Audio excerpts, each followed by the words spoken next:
For millions of viewers around the world, Pablo Escobar is not remembered as a mass killer or a national catastrophe, but as a compelling character, strategic, defiant, and almost mythic, brought to life through the global success of Narcos. On screen, Escobar is framed as a man at war with powerful forces, a kingpin who outsmarts governments, protects his family, and builds an empire against overwhelming odds. The violence is there, but it is stylized, compressed, and often secondary to the drama of power. But that version of Pablo Escobar is not the one Colombia lived with. Beyond the Netflix narrative lies a reality far darker and far less cinematic. The real Pablo Escobar was not an anti-hero, resisting imperial pressure. He was the architect of systematic terror. His rise was not a clever chess match, but a campaign of fear that reshaped an entire nation through bombings, assassinations, and mass civilian casualties. Judges were murdered, journalists were silenced, police officers were hunted. Ordinary citizens became collateral damage in a war they never chose. This documentary begins where popular culture usually looks away, because when a story is told globally as entertainment, something critical is lost: scale, consequence, and accountability. Narcos did not invent Pablo Escobar, but it helped freeze him in a form the world could consume: complex, fascinating, and dangerously incomplete. The central question of this video is not whether Narcos was well made, it is whether myth replaced memory, whether the legend audiences remember has quietly erased the suffering that defined an entire era in Colombia's history. This is not the story of a TV character. It is the confrontation between Pablo Escobar as the world remembers him and Pablo Escobar as Colombia endured him. When entertainment becomes the dominant version of history, who pays the price for the legend? In Narcos, Pablo Escobar is constructed first and foremost as a magnetic protagonist. He is introduced as clever, adaptable, and relentlessly driven, a man who reads the system faster than those meant to enforce it. The camera lingers on his confidence, his tactical mind, and his ability to bend chaos to his will. Even when violence erupts, it is framed as part of a larger chess match, not as indiscriminate terror. One of the most powerful choices the series makes is humanization. Escobar is repeatedly shown as a family man, devoted to his wife and children, protective of his inner circle, and emotionally wounded by betrayal. These moments matter because they anchor the audience's empathy. Viewers are encouraged to see him not only as a criminal, but as a father, a husband, and a product of inequality. The result is subtle, but profound. Understanding begins to replace judgment. Narcos also leans heavily into the Robin Hood myth.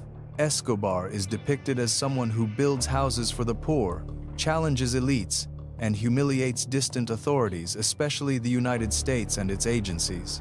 This framing casts him as a symbol of resistance, a local power standing up to foreign pressure. In this version of the story, his rise feels almost inevitable, even justified, shaped by corruption and imbalance rather than personal choice. Crucially, the series controls perspective. Much of the narrative tension is driven by the pursuit agents, informants, and rivals circling Escobar like hunters. This positions him as the center of gravity, the one figure powerful enough to bend the story around himself. Violence becomes episodic.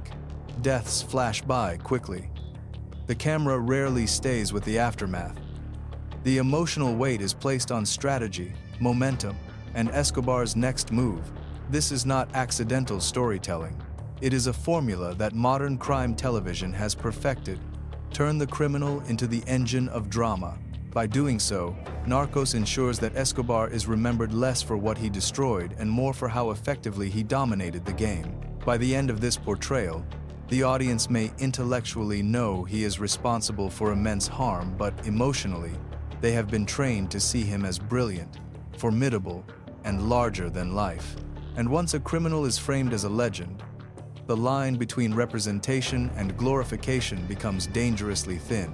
Away from the stylized framing of television, the real Pablo Escobar built an empire that functioned not through charisma, but through systematic violence. At its peak, the Medellin cartel controlled an estimated 70–80% of the global cocaine trade, flooding the United States and Europe with narcotics and generating billions of dollars every year. This was not a symbolic rebellion against power, it was a profit-driven war that treated human life as expendable. Escobar's rule relied on a single, brutal formula: plata o plomo, silver or lead. Accept the bribe or take the bullet. Judges, police officers, journalists, politicians, and civil servants were given the same choice. Thousands refused, and thousands were killed. Car bombs detonated in crowded cities, commercial airliners were destroyed, public spaces became targets. Violence was not a last resort, it was policy. Unlike the Narcos portrayal, Escobar's terror was not selective or strategic in a cinematic sense. It was indiscriminate. Ordinary Colombians, bus drivers, shopkeepers, students, families, were caught in bombings meant to intimidate the state. Entire neighborhoods lived under constant fear. Children grew up memorizing the sound of explosions. This was not a criminal empire operating in the shadows. It was urban warfare imposed on civilian life. The numbers alone expose the scale Narcos cannot fully convey. During the height of Escobar's power in the late 1980s and early 1990s, Colombia recorded one of the highest homicide rates in the world. Medellin became synonymous with death. Police units suffered catastrophic casualties. Journalists were assassinated simply for investigating the truth. Fear reshaped daily behavior, where people walked, when they traveled, what they dared to say. This was the real architecture of Escobar's empire: coercion backed by terror, money bought silence, violence enforced obedience. Loyalty was extracted, not earned. The image of a cunning strategist collapses under this reality. What remains is a man willing to burn his own country to avoid extradition and preserve control. This is the version rarely remembered outside Colombia. Not the legend, not the anti-hero, but a drug lord whose pursuit of power turned an entire nation into a battlefield. And once that reality is acknowledged, the myth becomes impossible to defend. The most powerful distortion in Narcos is not factual error, it is emphasis. By deciding where the camera lingers and when it moves on, the series reshapes how the world emotionally processes Pablo Escobar. Violence is present, but it is rarely allowed to settle.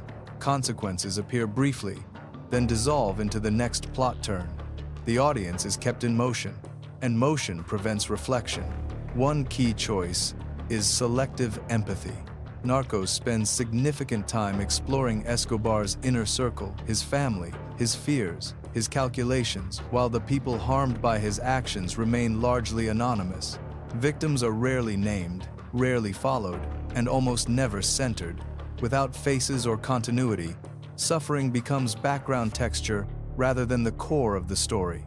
When pain has no narrative weight, it loses moral force. Another softening mechanism is compression. Years of sustained terror are condensed into dramatic arcs that feel episodic rather than relentless. Bombings, assassinations, and intimidation appear as isolated events tied to strategy, not as a constant condition of daily life. This framing subtly suggests control, even logic, where the real experience was prolonged uncertainty and fear. Chaos is edited into coherence. The series also distributes responsibility. By highlighting rival cartels, corrupt officials, foreign agencies, and systemic inequality, Narcos creates a web of causation in which Escobar becomes one actor among many. Context is important, but when overused, it dilutes agency. The result is a narrative where Escobar's choices feel reactive rather than deliberate. Structure begins to excuse intent. Tone plays a decisive role. Stylized music, fast pacing, and dramatic cliffhangers turn criminal escalation into entertainment. The audience is trained to anticipate what happens next, not to sit with what has already happened. Suspense replaces judgment. Curiosity replaces condemnation. This is not propaganda, it is entertainment logic, but the effect is the same. By the time Narcos ends, viewers may understand that Escobar was violent, but they rarely feel the full moral weight of what that violence meant for a country. The series did not invent the myth, but it refined it, polished it, and exported it globally. This is how myth survives in modern media. Not by denying the truth, but by reshaping how long we are allowed to look at it. And when stories move faster than consequences, memory itself begins to blur. While global audiences debated the complexity of Pablo Escobar, the people of Colombia were living with consequences that could not be edited or escaped. Escobar's war did not remain confined to criminal networks or government offices. It spilled directly into civilian life, reshaping how an entire nation functioned, trusted, and survived. Fear was not episodic, it was constant. Cities like Medellin became environments of suspicion and trauma. Parents altered daily routines to protect their children. Journalists weighed every word against the risk of assassination. Judges required armed protection or resigned. Police officers were targeted simply for wearing uniforms. The state's authority weakened not because it lacked laws, but because enforcing them meant inviting death. This was not just crime, it was paralysis by terror. The long-term damage extended far beyond body counts. Escobar's campaign corroded institutions. Bribery became normalized. Silence became survival. When violence decides outcomes, trust collapses between citizens and government, between neighbors, even within families. A generation grew up learning that power was not earned through legitimacy, but imposed through fear. That lesson lingered long after Escobar's death. Narcos rarely pauses to show this erosion. It depicts moments of chaos, but not the accumulated psychological toll. There are no lingering shots of communities rebuilding, no exploration of how trauma reshaped political culture, no sustained attention to the ordinary people, forced to adapt to abnormal danger. Without that context, the story risks becoming abstract, high stakes without human depth. Escobar's violence also altered Colombia's international identity. For decades, the country was reduced to a single association: drugs. Tourism suffered, investment stalled. An entire culture was flattened into a stereotype shaped by one man's pursuit of control. Even after reforms and recovery, the shadow remained proof that narrative damage can outlast physical destruction. This is the cost rarely counted in documentaries focused on the criminal himself. Not just lives lost, but futures constrained. Not just fear in the moment, but habits of caution passed down through families. Colombia paid for Escobar's legend in ways no series can fully capture. And this is where the imbalance becomes clear. While the world consumed Escobar's story as entertainment, Colombia carried it as memory. When global fascination eclipses national trauma, whose history truly gets told? The enduring power of Pablo Escobar is not rooted in what he built, but in how his story travels. Long after his death, Escobar continues to circulate as a symbol detached from geography, consequences, and victims, because modern media rewards narrative clarity over moral accuracy. A single, larger-than-life figure is easier to remember than a nation's worth of suffering. Global entertainment played a decisive role. Series like Narcos offered a clean arc: rise, domination, fall. That structure satisfies audiences conditioned to expect closure. But Colombia's experience had no clean ending, only aftershocks. By exporting a simplified version of events, the myth became portable. It crossed borders without carrying the weight of local memory. There is also the psychology of fascination. Escobar fits a familiar template: the outlaw who defies authority, amasses impossible wealth, and bends the state to his will. In an era distrustful of institutions, such figures are easily rebranded as rebels rather than predators.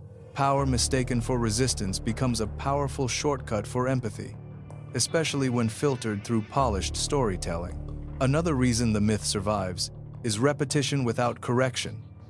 Images, quotes, and scenes circulate endlessly online, detached from context. Over time, repetition hardens into truth. The more Escobar appears as a character, the less he is processed as a cause. Violence becomes aesthetic, history becomes content, memory is replaced by recognition. Most importantly, myths persist when they are profitable. Escobar's name sells series, books, documentaries, tours, merchandise. Each retelling competes for attention, not accuracy. And in that marketplace, nuance loses. The brutal, unglamorous reality of terror does not perform as well as a charismatic villain with a soundtrack. This is the final paradox. Escobar's empire collapsed decades ago, but his legend thrives because it has been repackaged to meet global demand. The myth survived not because it was true, but because it was useful to entertainment, to platforms, and to audiences seeking drama without responsibility. When stories are consumed faster than they are understood, legends don't die, they multiply. In the end, the story of Pablo Escobar forces a hard separation between what the world remembers and what Colombia endured. One version lives on screens stylized, complex, and endlessly rewatchable. The other lives in mass graves, broken institutions, and a generation shaped by fear. When these two versions collide, the contrast is devastating. Escobar was not a misunderstood rebel or a romantic outlaw. He was a man who turned violence into policy and money into justification, willing to destroy his own country to preserve power. The legend survives because it is convenient, easy to consume, easy to export, easy to detach from responsibility. The truth is harder. It demands attention to victims, to trauma, to consequences that cannot be resolved in a final episode. This is why the myth matters. Not because it exaggerates Escobar's intelligence or ambition, but because it shrinks the cost of his actions.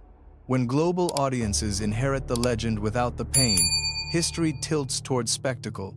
And when spectacle replaces memory, accountability fades. Pablo Escobar did not win because he was powerful. His legacy wins when the world remembers the character and forgets the catastrophe. If the legend is what survives, then the truth becomes the final casualty.